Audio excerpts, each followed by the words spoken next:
Baik, terima kasih atas kesempatannya. Di sini kami dari kelompok 2 akan mempresentasikan tentang perencanaan dan perangkat penugasan.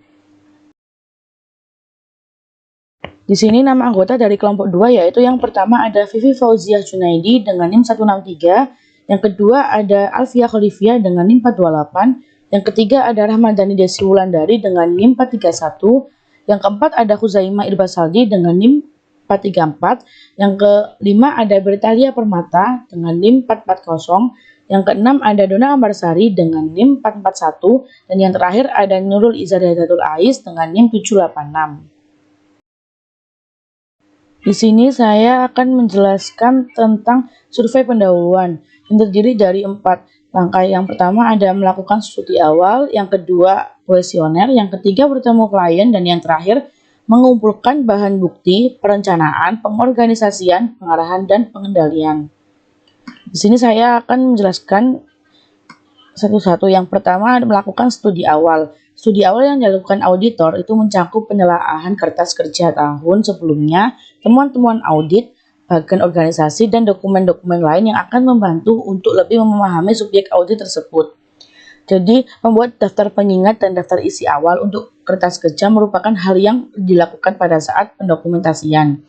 Yang kedua, kuesioner. Kuesioner ini berbentuk dengan susunan pertanyaan pada sisi kiri halaman dan jawaban di sisi kanan merupakan bentuk yang berguna dan bisa menjadi catatan agenda pertemuan. Yang ketiga ada bertemu klien. Bertemu klien di sini itu yang dimaksud pertemuan auditor dengan manajer klien yang memberi peluang bagi auditor untuk menjelaskan tujuan dan pendekatan audit yang akan dilakukannya. Jadi dalam pembahasan dengan manajer dan supervisor, auditor menjelaskan tujuan, sasaran, dan standar operasi serta risiko bawaannya. Yang terakhir ada mengumpulkan bahan bukti, perencanaan, pengorganisasian, pengarahan, dan pengendalian.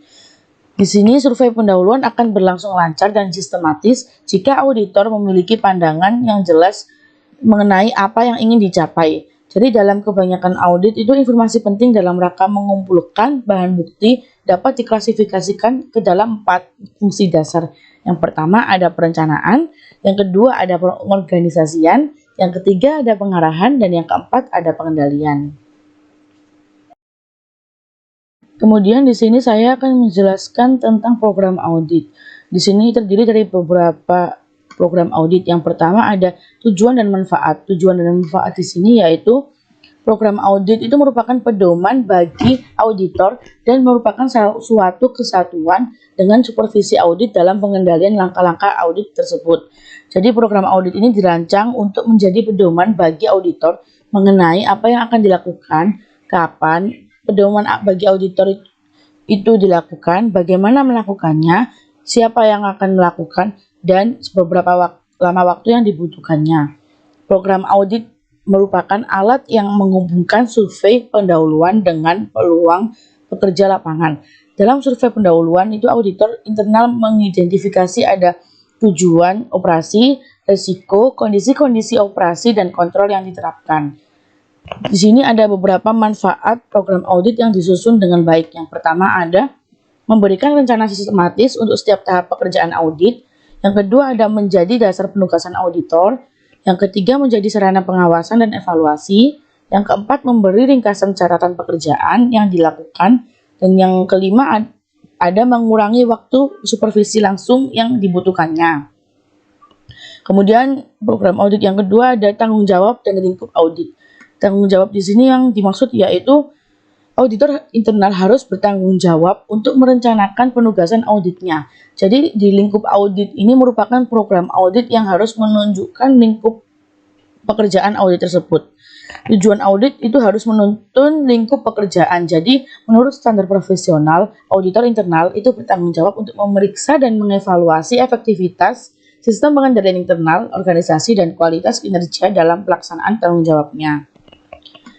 Yang ketiga, dalam program audit ada mendefinisikan ekonomisasi, efisiensi, dan efektivitas.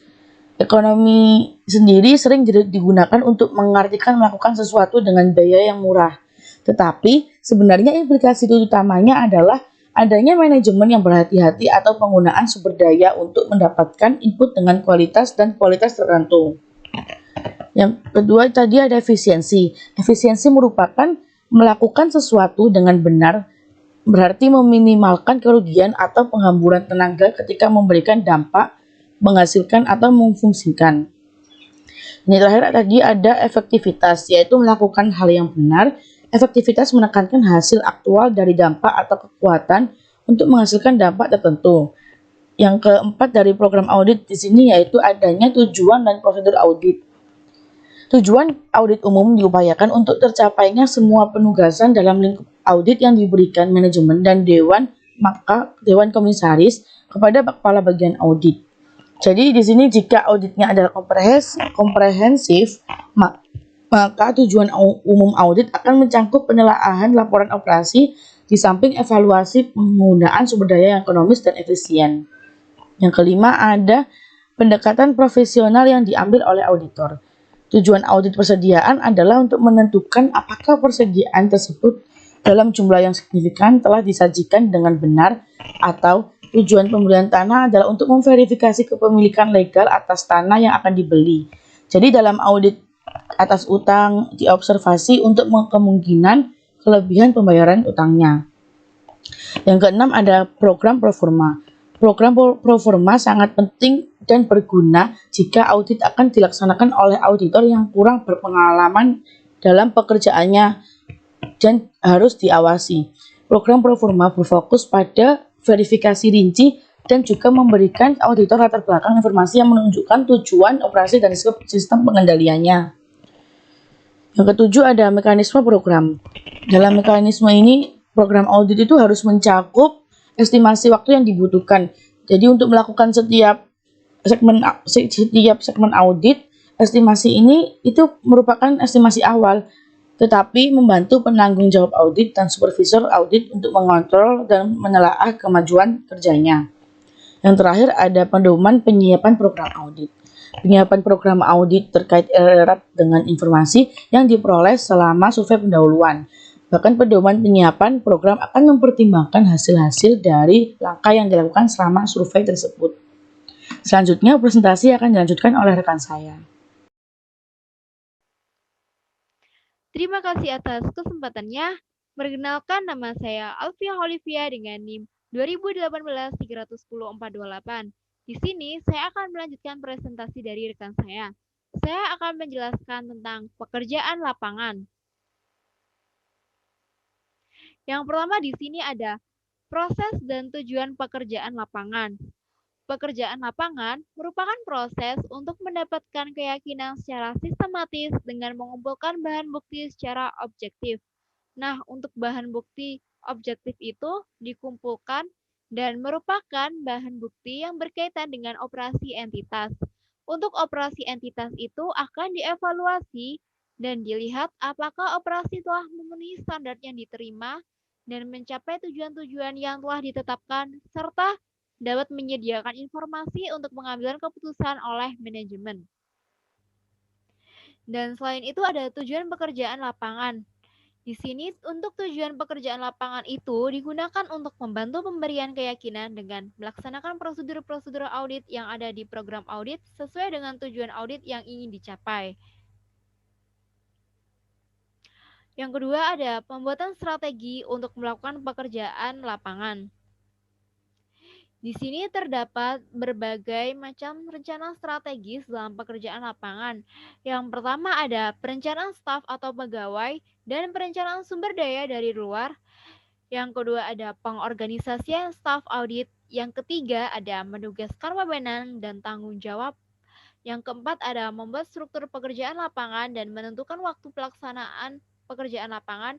Yang kelima ada menentukan metode pekerjaan lapangan meliputi observasi, konfirmasi, verifikasi, investigasi, analisis, dan evaluasi. Yang keenam ada menentukan metode pendokumentasian.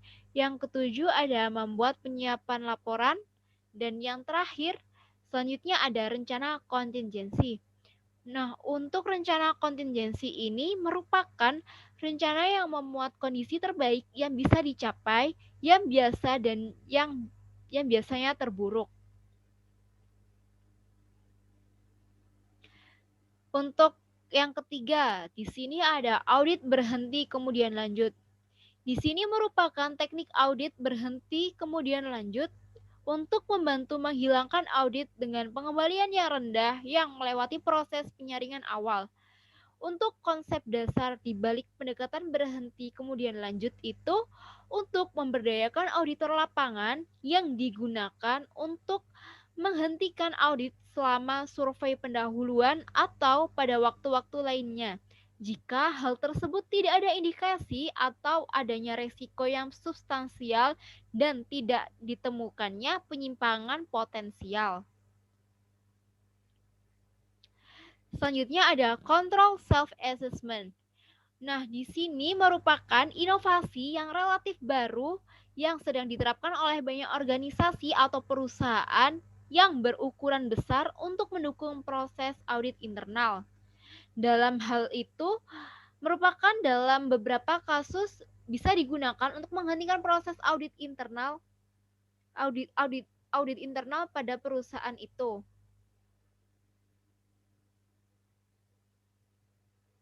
Selanjutnya ada bagian-bagian pekerjaan lapangan. Untuk bagian-bagian pekerjaan lapangan di sini ada tujuan audit. Nah, di sini tujuan audit itu berbeda dari tujuan operasi sebagaimana prosedur audit yang berbeda dari prosedur operasi.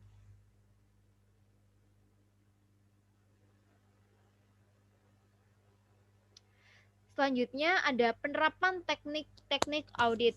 Untuk teknik-teknik audit ini ada beberapa macam audit. Ada audit fungsional, di mana audit fungsional ini merupakan audit yang mengikuti proses dari awal hingga akhir yang melintasi lini organisasi. Selanjutnya ada audit organisasional. Nah, untuk audit organisasional ini tidak hanya memperhatikan aktivitas yang dilakukan dalam organisasi, namun juga pada kontrol administratif yang digunakan untuk memastikan bahwa aktivitas tersebut dilaksanakan. Dan selain itu ada studi dan konsultasi manajemen, audit atas program, dan ada audit kontrak, dan yang terakhir ada audit terintegrasi, di mana audit terintegrasi itu dianggap sebagai bagian utama dari fungsi audit internal. Untuk penjelasan selanjutnya, di sini ada penelaah analitis. Untuk penelaah analitis ini sudah lama digunakan untuk menentukan kewajaran data tertentu. Untuk penelaah analitis ini dikaitkan dengan masalah keuangan. Contohnya seperti perbandingan informasi keuangan periode sekarang dengan periode lalu. Dan ada contoh berikutnya ada penelaah hubungan antara informasi keuangan dan non-keuangan. Nah, selanjutnya saya akan menjelaskan tentang temuan audit dan kertas kerja. Yang pertama ada sifat temuan audit. Untuk temuan audit ini bisa memiliki bermacam-macam bentuk dan ukuran, di mana di sini seperti permisalan menggambarkan tindakan-tindakan yang seharusnya diambil tetapi dilakukan seperti tindakan melakukan pengiriman tetapi pengiriman tersebut tidak ditagih. Selain itu ada tindakan yang dilarang, seperti pegawai yang mengalihkan sewa dari perlengkapan perusahaan ke perusahaan kontrak pribadi untuk kepentingan sendiri.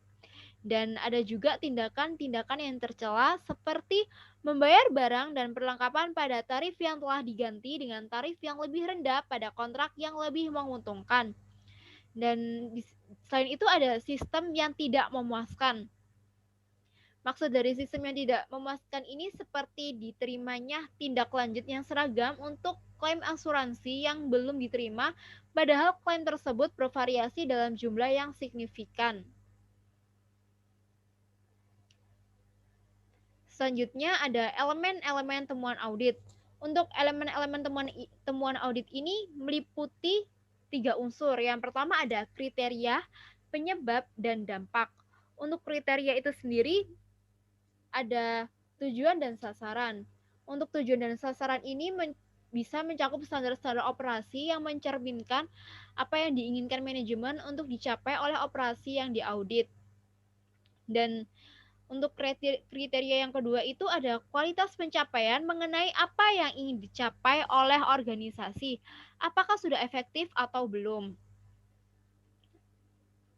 Elemen yang kedua ada penyebab. Untuk penyebab ini menjelaskan mengapa terjadi defisiasi dari kriteria yang ada dan mengapa sasaran tidak tercapai serta mengapa tujuannya tidak terpenuhi. Dan elemen yang ketiga ini ada dampak. Dampak di sini dapat menjawab pertanyaan yang sebelumnya. Selanjutnya di sini ada pencatatan temuan audit dan keahlian komunikasi. Auditor internal yang ingin memastikan bahwa audit tersebut telah sepenuhnya mempertimbangkan elemen temuan audit bisa mengandalkan pada suatu bentuk laporan atau sarana lainnya agar hal tersebut bisa tetap ditelusuri. Laporan tersebut sesuai dengan tujuan yang telah dijelaskan dan memberi ruang seperti untuk mengidentifikasi organisasi yang bertanggung jawab, memberi nomor identifikasi, memberi pernyataan singkat, mengidentifikasi kriteria standar, menunjukkan apakah temuan tersebut merupakan pengulangan dari suatu yang ditemukan, dan apakah dapat menyatakan arah prosedur atau instruksi kerja yang berkaitan dengan temuan tersebut.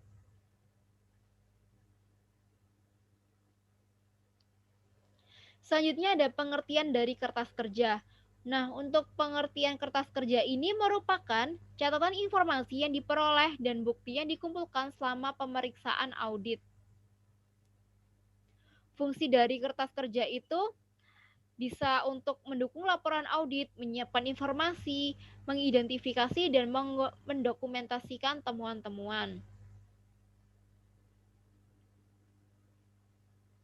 Selanjutnya di sini ada kertas kerja elektronik. Penggunaan kertas kerja elektronik ini dapat membantu mengurangi kompleksitas dan meningkatkan fleksibilitas pendokumentasian. Kertas kerja yang dihasilkan sistem bisa memungkinkan kapasitas yang lebih besar untuk menelaah rancangan pengembangan yang lebih cepat saat digunakan dengan perangkat teknik audit berbantuan komputer. Selanjutnya ada penelaah kertas kerja oleh penyelia. Kontrol terbaik di sini adalah pengawasan oleh penyelia yang memiliki pengetahuan lebih. Penelaah tersebut harus membuktikan pada setiap kertas kerja yang digunakan, di mana digunakannya tersebut terdapat nama atau inisial penyelia dan tanggal penelaahnya. Selanjutnya di sini ada kepemilikan kertas kerja dan kertas kerja sebagai catatan bukti. Auditor harus menerapkan prosedur memadai untuk menjaga keamanan kertas kerja dan penyimpanannya itu harus dalam periode yang dapat memenuhi kebutuhan praktik dan ketentuan-ketentuan hukum yang berlaku mengenai penyimpanan dokumen. Kertas kerja ini menyediakan catatan informasi dan bukti yang diperoleh dan dikembangkan untuk kesimpulan dalam tujuan audit. Selanjutnya ada proses pengembangan kertas kerja dipertimbangkan dalam 3 elemen. Di sini ada elemen kriteria, elemen cases, dan elemen efek dan rekomendasi. Untuk rekomendasi ini merupakan tanggung jawab auditor yang ditujukan untuk membawa hasil pemeriksaan audit yang dipergunakan pada pertanggungjawaban secara resmi. Selanjutnya ada kertas kerja sebagai sebuah catatan kompetensi, bukti, dan dasar pelaporan. Ketika auditor membuat kesimpulan dalam tujuan audit, sebaiknya memiliki seluruh bukti yang diperlukan untuk mendukung opini atau kesimpulan tersebut dalam kertas kerja. Opini atau kesimpulan itu dalam tujuan audit dengan bukti dan latar belakang yang dibutuhkan akan dijadikan dasar bagi laporan. Selanjutnya ada standar GAO atau General Accounting Office yang mengenai persiapan kertas kerja. Untuk General Accounting Office ini memberikan standar mengenai persiapan kertas kerja, di mana persiapan tersebut untuk kelengkapan dan keakuratan, kejelasan dan kemampuan untuk dipahami, legalitas dan kerapian, relevansi, penghindaran terhadap rincian yang berlebihan, review terhadap kertas kerja, dan standar lainnya. Selanjutnya di sini ada tujuan, manfaat, dan elemen dasar ringkasan audit. Tujuan itu dibentuknya ringkasan untuk meringkas dengan jelas, singkat, dan menunjukkan tata cara untuk membawanya pada esensi kinerja kertas kerja. Dari hasil yang diperoleh, kesimpulan yang dicapai, dan rekomendasi lain yang diperhitungkan dalam kertas kerja. Elemen dasar untuk yang diringkas dalam audit itu ada tujuan, kinerja yang dilakukan, hasil yang dicapai, kesimpulan, dan rekomendasi. Sekian presentasi dari saya, dan selanjutnya akan dilanjutkan oleh rekan saya. Ya, terima kasih atas kesempatannya, Kak Rahmadani Deswandi dengan 2018 di 10 Jadi di sini saya akan melanjutkan presentasi dari rekan saya. Nah, untuk temuan audit dan kertas kerja selanjutnya adalah kepemilikan dan kertas kerja sebagai catatan bukti. Jadi pihak luar terhadap kertas kerja audit internal belum pernah ditetapkan dengan jelas secara hukum. Kemudian Standar Profesional Akuntan Publik tahun 2001 SK Seksi 339 mengenai kertas kerja menyebutkan bahwa kertas kerja adalah milik auditor. Namun hak dan kepemilikan atas kertas kerja masih tunduk pada pembatasan yang diatur dalam aturan etika kompartemen akuntan publik yang berkaitan dengan hubungan yang bersifat rahasia dengan klien. Oleh karena itu, auditor ini harus menerapkan prosedur memadai untuk menjaga keamanan kertas kerja dan harus menyimpannya dalam periode yang dapat memenuhi kebutuhan praktiknya. Kertas kerja ini menyediakan catatan informasi dan bukti yang diperoleh untuk kesimpulan dalam tujuan audit. Sebagai catatan bukti yang paling dapat dipercaya adalah bukti yang dicatat begitu selesai diamati, didengar, ataupun dianalisis. Lalu selanjutnya ada proses pengembangan kertas kerja dipertimbangkan dalam 3 elemen. Jadi elemen tersebut ini adalah elemen kriteria, di mana kriteria ini dapat ditetapkan dengan hukum, peraturan, kebijakan, atau praktik yang diinginkan. Lalu kedua ada elemen causes. Jadi jika auditor melakukan audit yang tepat, melaporkan secara efektif, dan menyiapkan rekomendasi yang tepat, maka dia harus mengenali dan memahami penyebab adanya penurunan dalam kegiatan operasional maupun programnya. Lalu kemudian ada elemen efek, di mana efek ini sering diukur dengan kerugian uangnya. Oleh karena itu, ketidakmampuan auditor untuk mengukur dan mengestimasi kerugian finansial bukan alasan bagi auditor untuk tidak melaporkan penyimpangan atau ketidakefektifan program. Ada pula rekomendasi, yaitu tanggung jawab auditor yang ditunjukkan ketika mereka membawa hasil pemeriksaan audit mereka untuk dipertanggungjawabkan secara resmi. Lalu selanjutnya ada pula kertas kerja sebagai sebuah catatan kompetensi bukti dan dasar pelaporan. Nah, kompetensi bukti audit seringkali dibentuk dengan cara membuat pernyataan mengenai interview, catatan pemeriksaan, ataupun orang yang diamati. Ketika auditor membuat kesimpulan dalam tujuan audit, sebaiknya memiliki seluruh bukti yang diperlukan untuk mendukung opini atau kesimpulan tersebut dalam kertas kerja dan akan dijadikan dasar bagi laporan. Lalu kemudian ada standar GAO, yaitu General Accounting Office, mengenai persiapan kertas kerja. Nah, GAO memberikan standar mengenai persiapan kertas kerja ini seperti kelengkapan dan keakuratan, lalu kejelasan dan kemampuan untuk dipahami, kemudian legalitas dan kerapian, kemudian relevansi, penghindaran terhadap perincian yang berlebihan, lalu review terhadap kertas kerja dan standar lainnya. Selanjutnya adalah tujuan, manfaat, dan elemen dasar ringkasan audit.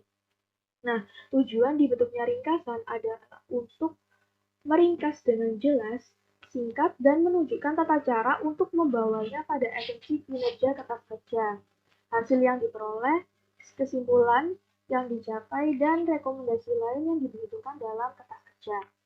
Nah, untuk manfaat ringkasan menurut Herbert sendiri, yaitu ringkasan memberikan secara langsung dan logis bagan untuk kertas kerja dan fasilitas pengawasan untuk tinjau lain dari segmen kertas khusus. Nah, indeks yang tepat dan saling berhubungan itu akan menjadikan ringkasan menjadi lebih poin penting dalam kertas kerja untuk segmen kerja khusus dan menyediakan sebuah pengendalian mekanis di seluruh kertas kerja. Lalu, dalam segala hal, ringkasan akan memberikan pemikiran yang rasional dan murni untuk menempatkan posisi dalam laporan keuangan. Nah, selanjutnya ini elemen dasar untuk ringkasan audit. Jadi, elemen dasarnya ini mencangkup tujuan, kinerja yang dilakukan, lalu hasil yang dicapai, kesimpulan, dan rekomendasi. Baik, selanjutnya adalah perencanaan penugasan. Nah, ini adalah beberapa hal yang terkait dengan perencanaan penugasan. Yang pertama, ada standar audit untuk perencanaan penugasan. Jadi, penanggung jawab fungsi audit internal bertanggung jawab untuk menentukan bagaimana, kapan, dan kepada siapa hasil penugasan akan dikomunikasikan. Dalam perencanaan penugasan ditentukan periode audit yang akan dilaksanakan dan diestimasi tanggal penyelesaiannya. Agar sasaran penugasan itu tercapai, maka auditor itu harus menentukan ruang lingkup penugasan yang memadai yang mencangkup pertimbangan atas sistem, catatan, personil, dan kekayaan yang relevan. Termasuk juga ada kekuasaan kepada pihak ketiga. Lalu auditor juga harus menentukan sumber daya yang sesuai dengan sasaran penugasan. Nah, dengan demikian, auditor yang ditugaskan harus mengembangkan program kerja yang mencapai sasaran penugasan. Lalu yang kedua adalah kegiatan yang dilakukan di tahap perencanaan. Jadi keberhasilan suatu penugasan audit banyak bergantung kepada ketepatan dan kesesuaian perencanaan penugasan, terutama dalam mengantisipasi tujuan, sasaran, ruang lingkup yang akan dilakukan, lalu perkiraan kebutuhan sumber daya audit, dan alokasi sumber daya audit yang tersedia.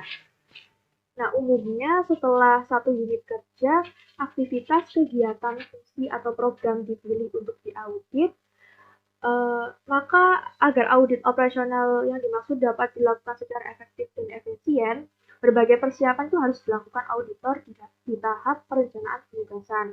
Jadi, aktivitas-aktivitas atau kegiatan tersebut itu meliputi menentukan sasaran dan ruang lingkup audit, lalu mendapatkan informasi mengenai latar belakang kegiatan yang diaudit, kemudian pemilihan tim audit yang akan ditugaskan dan alternatif penggunaan sumber daya audit lainnya, lalu komunikasi pendahuluan dengan auditan dan pihak-pihak lain yang terkait, kemudian menyiapkan program audit pendahuluan, lalu menentukan bagaimana, kapan, dan kepada siapa hasil audit akan dikomunikasikan, dan yang terakhir mendapatkan persetujuan untuk suatu penugasan audit.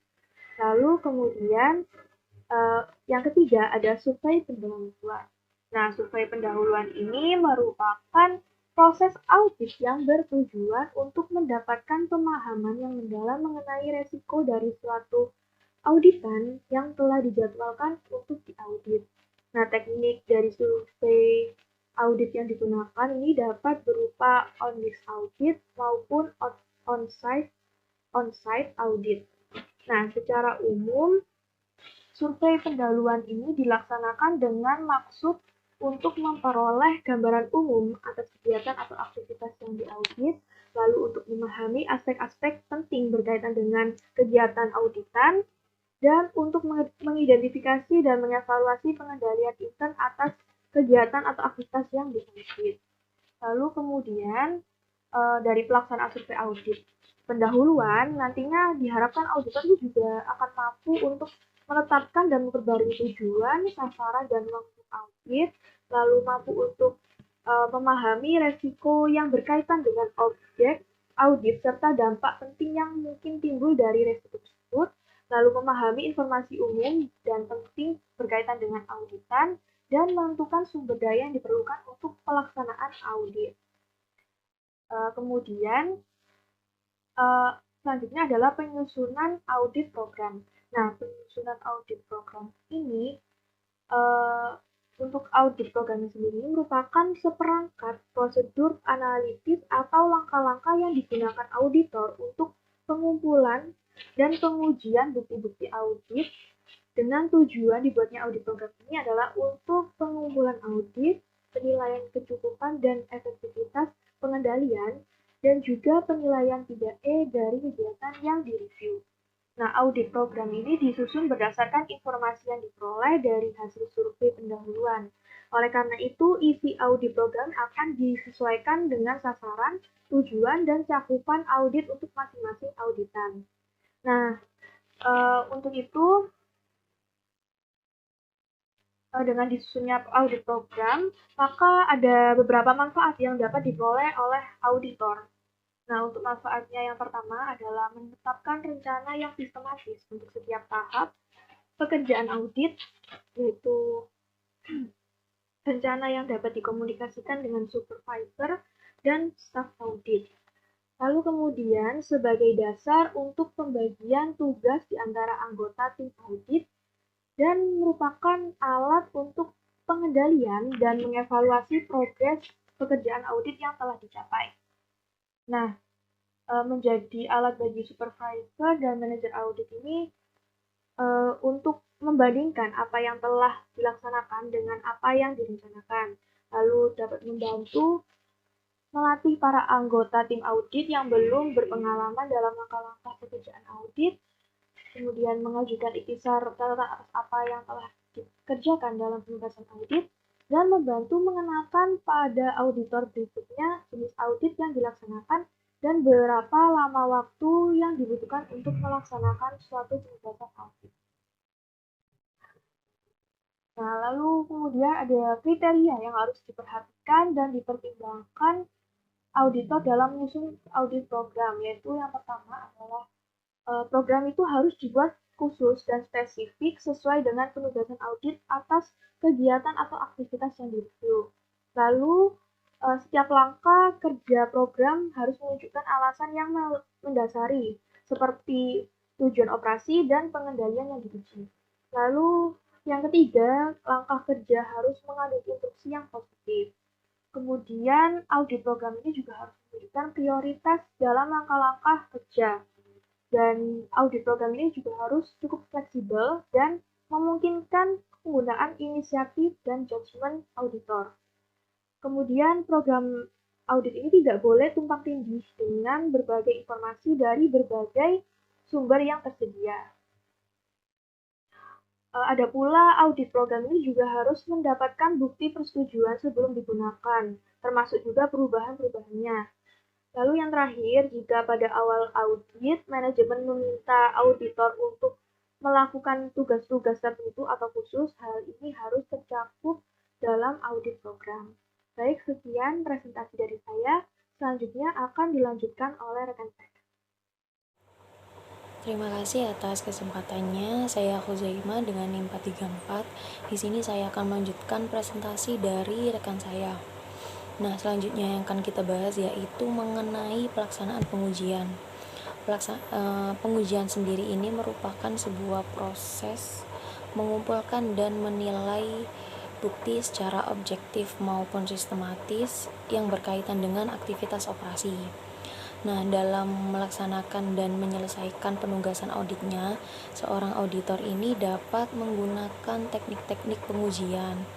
Teknik-teknik tersebut yaitu yang pertama ada wawancara atau interview, di mana wawancara ini digunakan untuk memperoleh informasi dari auditan atau menegaskan kembali terkait dengan masalah yang sedang diidentifikasi oleh auditor.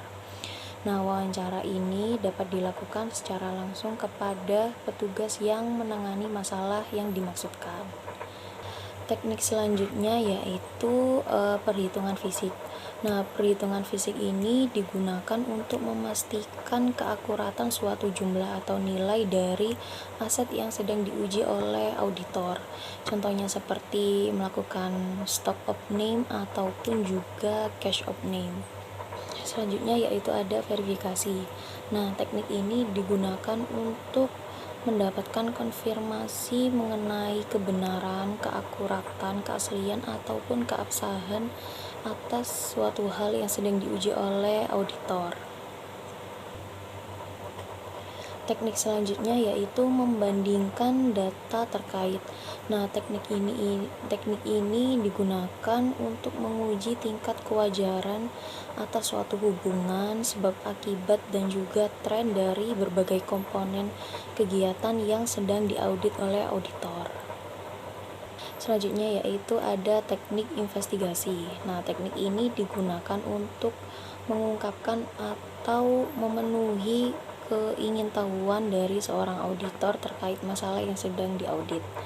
Nah, investigasi ini mencakup berbagai langkah audit yang dilakukan secara intensif dan mendalam, serta pengujian yang diperluas guna untuk mendeteksi adanya suatu masalah yang tersembunyi. Teknik yang terakhir yaitu ada evaluasi. Ini merupakan simpulan yang dibuat dari auditor berdasarkan fakta-fakta yang telah dikumpulkan sebelumnya. Nah, evaluasi ini menggambarkan judgement profesional dari auditor itu sendiri. Selanjutnya yaitu ada pertimbangan-pertimbangan dalam pelaksanaan pengujian.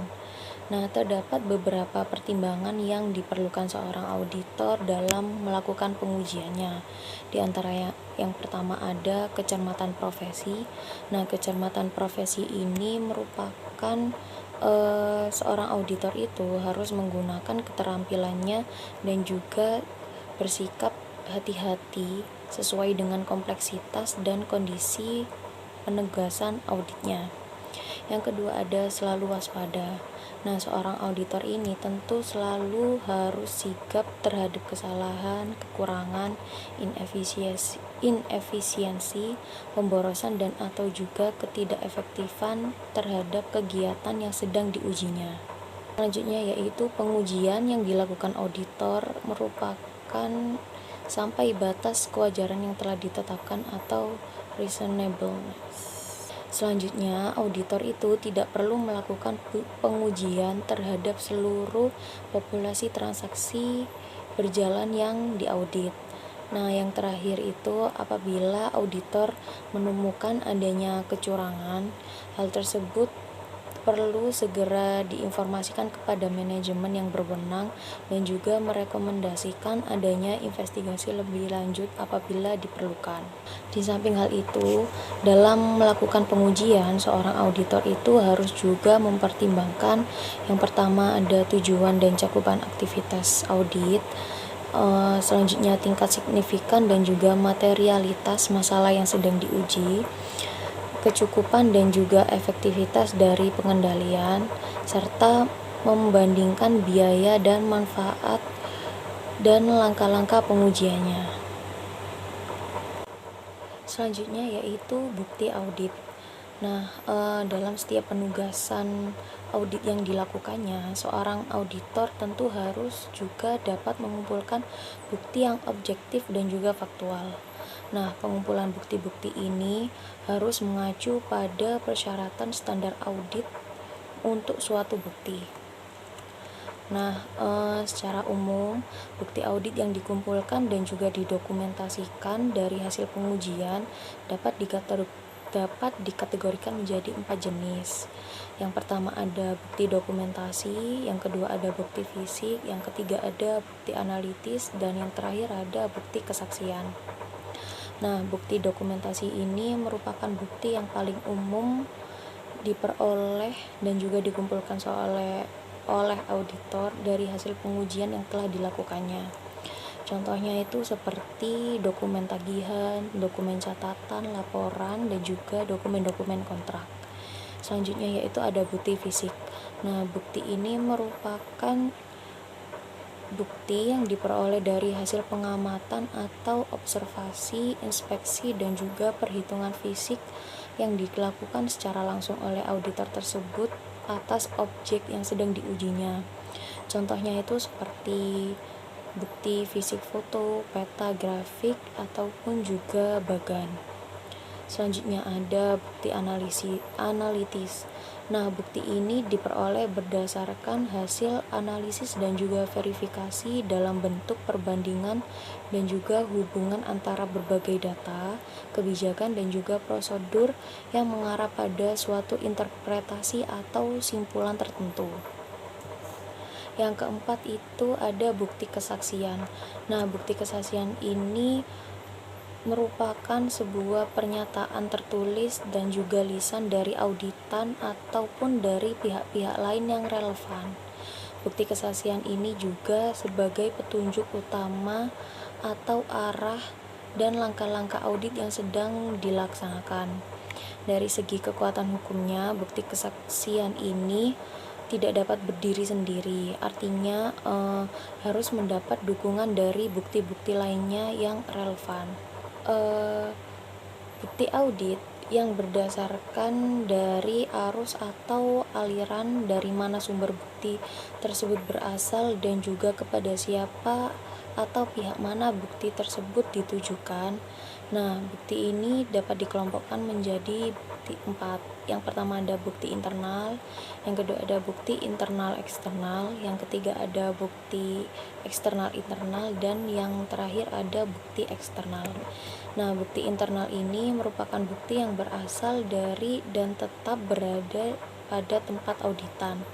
Contohnya itu seperti notulen hasil rapat pimpinan. Selanjutnya ada bukti internal eksternal.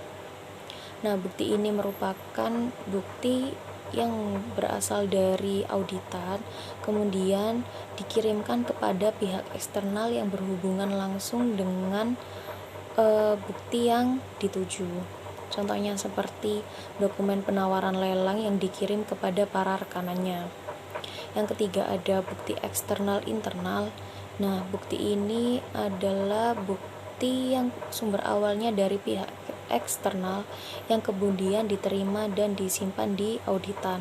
Contohnya seperti dokumen tagihan dari rekanan atas penyelesaian sebagian ataupun keseluruhan dari pekerjaan proyek. Nah, yang keempat ada bukti eksternal. Nah, bukti ini dibuat oleh pihak eksternal yang kemudian disampaikan langsung kepada auditor. Contohnya seperti surat konfirmasi piutang dari rekanan yang disampaikan langsung kepada auditor yang sedang melakukan penugasan audit.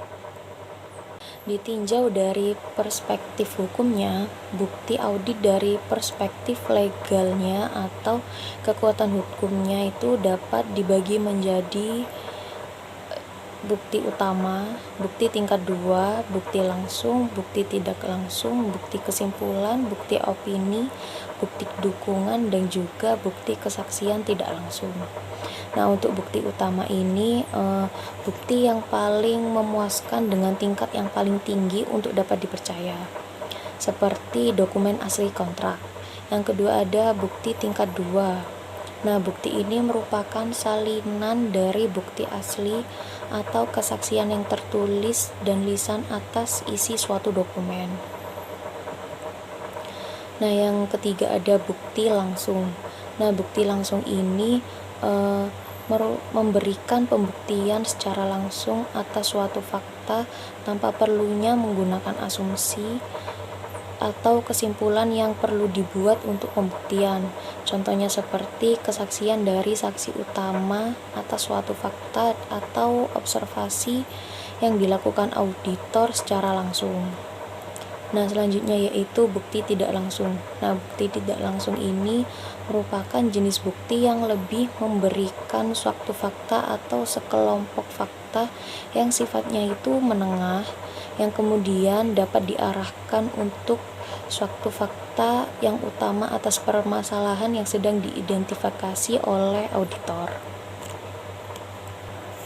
Nah, selanjutnya yaitu ada bukti kesimpulan. Nah, bukti ini digunakan karena memiliki kekuatan yang mengarahkan pada suatu kesimpulan tanpa perlu adanya bukti pendukung lain. Selanjutnya itu ada bukti opini. Nah, bukti ini merupakan kategori bukti yang didasarkan pada perspektif hukum, di mana auditor itu harus mampu untuk menyaring mana opini yang kompeten dan tidak kompeten. Selanjutnya ada bukti dukungan. Nah, bukti ini merupakan sebuah bukti tambahan dengan mempertimbangkan evaluasi atau analisa dari perspektif yang berbeda untuk permasalahan yang sama. Nah, yang terakhir ada bukti kesaksian tidak langsung. Ini bukti yang diterima auditor baik lisan maupun tertulis mengenai suatu masalah oleh pihak yang bukan merupakan saksi langsung untuk pembuktian suatu masalah. Seperti contohnya itu surat kaleng. Untuk memenuhi persyaratan suatu bukti yang memadai, maka terdapat beberapa kriteria-kriteria bukti yang harus dipenuhi. Yang pertama ada cukup, yang kedua ada kompeten, dan juga yang terakhir ada relevan. Nah, bukti dikatakan cukup apabila bukti tersebut itu didasarkan pada fakta, memadai, dan juga meyakinkan, sehingga setiap auditor yang menggunakan bukti ini dapat mengarahkan pada satu kesimpulan yang sama. Kriteria yang kedua yaitu ada kompeten. Nah, kompeten ini artinya bukti itu dapat dipercaya atau diandalkan dan juga dapat dikatakan sebagai bukti yang paling baik yang diperoleh, seperti dokumen asli yang kompeten dibandingkan dengan salinan dari dokumen asli tersebut. Yang ketiga ada relevan. Nah, relevan ini merupakan suatu bukti yang mengacu pada hubungan informasi dengan penggunanya. Sekian dari saya, selanjutnya akan dipresentasikan oleh rekan saya. Baik, terima kasih atas kesempatannya. Di sini saya Bertalia Permata Putri dengan NIM 2018-31440 akan melanjutkan presentasi mengenai kertas kerja audit. Jadi, kertas kerja audit merupakan salah satu produk hasil dari pekerjaan audit itu sendiri, di samping dari laporan hasil audit yang disusun oleh auditor. Auditor memiliki 6 tujuan utama dalam penyusunan kertas kerja audit. Yang pertama, sebagai dasar untuk melakukan perencanaan audit. Yang kedua, untuk catatan sebagai catatan atas bukti yang dikumpulkan dan hasil dari pengujian audit yang dilaksanakan. Yang ketiga, untuk menyajikan data dalam menentukan jenis laporan audit yang apa yang sesuai. Dan yang keempat, untuk membantu auditor dalam melaksanakan dan mensupervisi audit. Yang kelima, untuk membantu dan memungkinkan auditor melakukan review mengenai kualitas audit. Dan yang keenam ialah sebagai dokumentasi hasil audit. Lalu selanjutnya saya akan menjelaskan mengenai jenis-jenis kertas audit. Terdapat beberapa jenis kertas audit, yakni ada 9 jenis. Yang pertama yakni kertas kerja audit perencanaan dan pengendalian audit. Yang kedua ialah kertas kerja audit program dan checklist. Yang ketiga ialah kertas kerja audit review dan analisis pengendalian internal. Yang keempat adalah kertas kerja audit terkait salinan dokumen-dokumen. Dan yang kelima adalah kertas kerja audit pengujian rinci dan hasilnya. Dan yang keenam adalah kertas kerja audit berisi lambaran umum atau keseluruhan hasil audit. Sedangkan yang ketujuh ialah kertas kerja audit di mana lembaran ekstra hasil audit. Yang kedelapan adalah kertas kerja audit berupa review kertas kerja audit. Dan yang terakhir atau yang kesembilan merupakan kertas kerja audit berupa penyiapan laporan. Lalu selanjutnya, audit sendiri terdiri dari suatu kerangka susunan yang mana auditor menyusun kerangka kertas kerja audit itu dilakukan setelah menyelesaikan perencanaan atas kertas kerja audit. Dan kertas kerja itu tersusun dari beberapa, yaitu yang pertama terdapat penulisan judul dan tanggal audit pada bagian atas dari kertas kerja audit. Yang kedua, terdapat tabel yang berisi gambaran tentang penugasan untuk setiap segmen audit. Lalu yang ketiga merupakan terdapat pembuatan formulir, lembar kertas kerja untuk setiap segmen audit. Yang keempat adalah terdapat teks dari proof worksheet yang telah disiapkan. Yang kelima adalah tersusun dari penentuan daftar checklist yang standar untuk semua kertas kerja audit. Yang keenam adalah penulisan nama audit dan bagian audit dalam binder kertas kerja audit. Sedangkan yang ketujuh ialah penempatan dokumentasi administratif dalam bagian umum dari kertas kerja. Yang kedelapan adalah penempatan audit program yang telah disusun di tahap perencanaan audit. Selanjutnya, setelah dilakukan pekerjaan audit, maka hasilnya akan dikomunikasikan, yakni komunikasi hasil penugasan memiliki tiga prinsip, yakni yang pertama ialah satu laporan untuk setiap penugasan, yang kedua adalah komunikasi yang interim, dan yang ketiga adalah ringkasan untuk manajer senior. Dan selanjutnya mengenai isi dan format kriteria komunikasi, yakni yang pertama mengenai standar 2410, di mana ini mencakup yang pertama tujuan, ruang lingkup, dan hasil-hasil, di mana itu isinya mengenai tujuan dan ruang lingkup mencakup. Selanjutnya mengenai isi dan format kriteria komunikasi, yakni yang pertama standar 2410. Terdapat dua komponen. Yang pertama itu mengenai tujuan, ruang lingkup, dan hasil-hasil, di mana yang pertama ini terdiri dari tujuan dan ruang lingkup, lalu pengantar dan informasi latar belakang, dan mengenai manfaat informasi latar belakang tersebut. Lalu yang mengenai hasil-hasil audit, itu mencakup komponen observasi, kesimpulan, rekomendasi, tindak lanjut atau temuan. Lalu selanjutnya, kualitas komunikasi hasil penugasan, yakni standar 2420. Terdapat 5 poin, yakni yang pertama mengenai objektif, yang berarti faktual, perspektif ini harus seimbang dan presisi. Lalu yang kedua adalah clarity atau sangat kejelasan. Yang ketiga adalah konsis atau ringkas. Yang keempat adalah konstruktif, dan yang kelima adalah tepat waktu. Demikian presentasi yang dapat saya bawakan. Selanjutnya akan dilanjutkan oleh rekan saya. Terima kasih. Baik, terima kasih atas kesempatannya. Di sini saya Dona Bersari dengan NIM 2018-310441 akan menjelaskan tentang perencanaan penugasan. Perencanaan penugasan audit ini merupakan kunci sukses untuk melakukan audit yang dilakukan. Karena perencanaan yang baik dapat mencegah suatu pelaksanaan kegiatan audit mengandung kekurangan. Terdapat beberapa hal yang perlu dipertimbangkan dalam menyusun rencana penugasan. Yang pertama yaitu sasaran dari kegiatan yang sedang direview dan mekanisme yang digunakan kegiatan tersebut dalam mengendalikan kegiatan atau kinerjanya. Lalu yang kedua, risiko signifikan atas kegiatan, sasaran, sumber daya yang dialokasikan, dan operasi yang direview untuk membatasi dampak risiko menuju tingkatan risiko yang dapat diterima. Lalu yang ketiga, kecukupan dan efektivitas pengelolaan risiko dan sistem pengendalian internal yang ada. Lalu yang keempat yaitu peluang yang signifikan untuk meningkatkan efektivitas pengelolaan risiko dan sistem pengendalian internal. Nah, dalam slide tersebut telah dicantumkan tahap-tahap perencanaan penugasan, yaitu yang pertama, tentukan tujuan dan ruang lingkup auditnya, termasuk juga apa yang akan menjadi ruang lingkup penugasan yang dimaksud. Lalu yang kedua, pahami auditi, misalnya seperti memahami tujuan dan kegiatan operasional auditi. Lalu yang ketiga, identifikasi dan assess risiko yang dapat mengancam atau menghambat pencapaian tujuan kegiatan yang diaudit, di mana risiko tersebut dapat menghambat tujuan organisasi secara keseluruhan.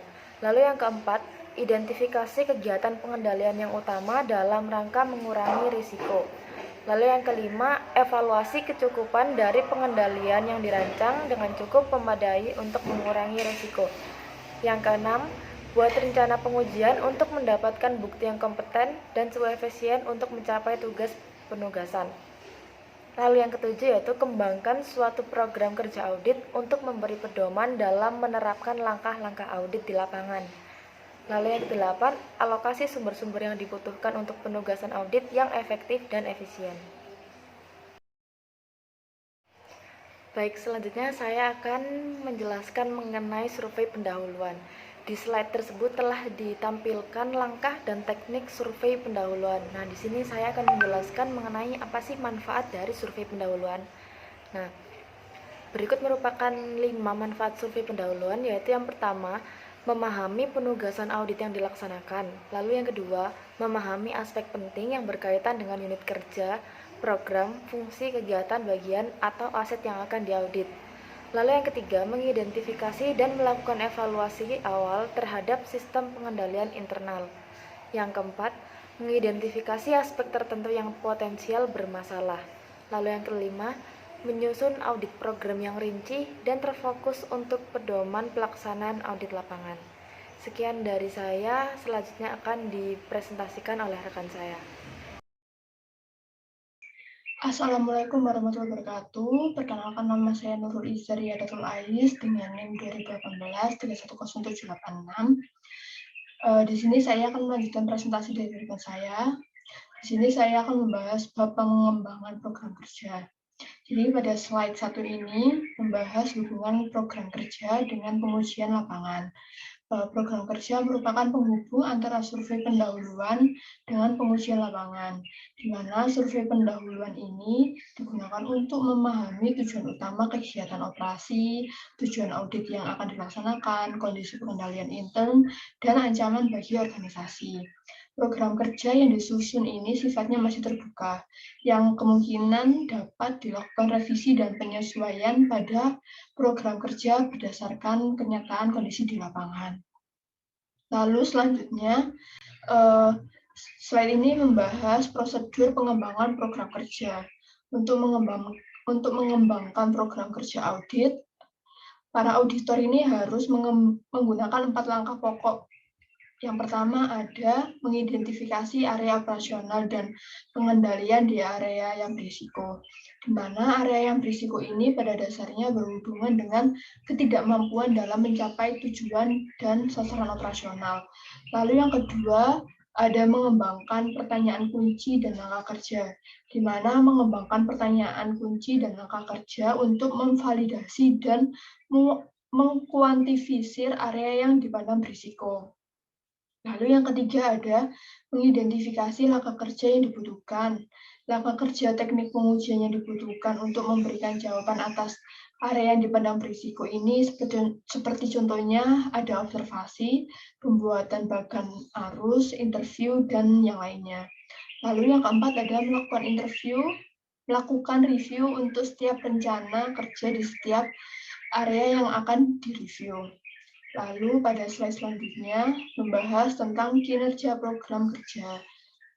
Kriteria program kerja. Berikut ini adalah kriteria untuk mengembangkan suatu program kerja, yaitu yang pertama ada program harus dibuat khusus sesuai dengan aktivitas yang direview. Lalu yang kedua ada setiap langkah kerja program harus menunjukkan alasan mendasar. Alasan mendasar ini dapat berupa seperti pengendalian yang diuji dan tujuan operasi. Lalu yang selanjutnya ada langkah kerja harus mengandung instruksi positif. Jadi lebih baik langkah kerja ini tidak dinyatakan dalam pertanyaan yang bersifat umum dengan menghasilkan jawaban ya atau tidak, karena akan kurang efektif. Lalu yang selanjutnya ada program kerja harus menunjukkan prioritas dalam langkah kerja, di mana program kerja yang lebih penting harus dapat diselesaikan terlebih dahulu dengan waktu yang telah dialokasikan. Lalu yang selanjutnya ada program kerja harus cukup fleksibel, di mana nantinya ada kemungkinan untuk para auditor merevisi program kerja tersebut. Lalu yang selanjutnya ada program tidak boleh kacau dengan berbagai informasi dan sumber yang tersedia. Jika terdapat informasi yang tidak penting, itu harus dihindari, seperti informasi yang terlalu rinci dan berlebihan, karena akan membuang waktu para auditor. Seperti itu. Lalu selanjutnya ada program kerja, harus mendapat bukti persetujuan sebelum digunakan. Dan yang terakhir ada di awal audit, manajemen auditi meminta auditor melakukan tugas yang khusus. Lalu di slide selanjutnya ini membahas tentang teknik pengumpulan informasi yang terdiri dari 7 teknik. Yang pertama ada kuesioner, teknik kuesioner. Jadi penyusunan kuesioner ini harus disesuaikan dengan kebutuhan informasi yang relevan dengan analisis risiko pada kegiatan. Seperti pertanyaan dalam kuesioner perlu digabungkan dengan jenis pertanyaan yang memerlukan jawaban ya atau tidak. Lalu yang kedua ada teknik wawancara audit atau interview. Interview ini alat di mana keterangan auditor harus memahami tahapan suatu interview, seperti tahapan persiapan, tahapan penjadwalan, tahap pembukaan, tahap pelaksanaan, tahap penutupan, dan tahap pencatatan. Lalu yang ketiga ada observasi lapangan, digunakan untuk memperoleh informasi yang dilakukan secara langsung oleh para auditor dari tangan pertama.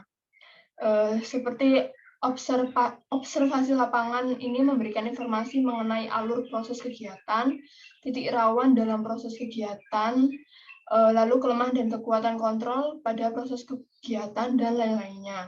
Lalu yang selanjutnya ada teknik inspeksi lapangan. Teknik ini digunakan untuk mengumpulkan informasi yang dilakukan auditor berupa perhitungan fisik untuk memastikan keakuratan suatu jumlah dari aset yang diuji. Lalu selanjutnya ada teknik verifikasi dokumen. Teknik ini digunakan untuk mendapatkan informasi, keakuratan, dan keaslian suatu hal. Verifikasi ini dibagi menjadi dua, dengan dilihat berdasarkan arah penelusuran dokumen yang diuji, dan juga yang umum digunakan oleh para auditor ini adalah scanning dan konfirmasi. Lalu yang selanjutnya ada technical analisis. Teknik ini digunakan untuk menguji tingkat kewajaran suatu hubungan. Lalu yang terakhir ada teknik investigasi, digunakan untuk keinginan tahunan para auditor tentang faktor yang tersembunyi. Ya, terima kasih dari kelompok kami. Maaf apabila ada salah kata. Wassalamualaikum warahmatullahi wabarakatuh.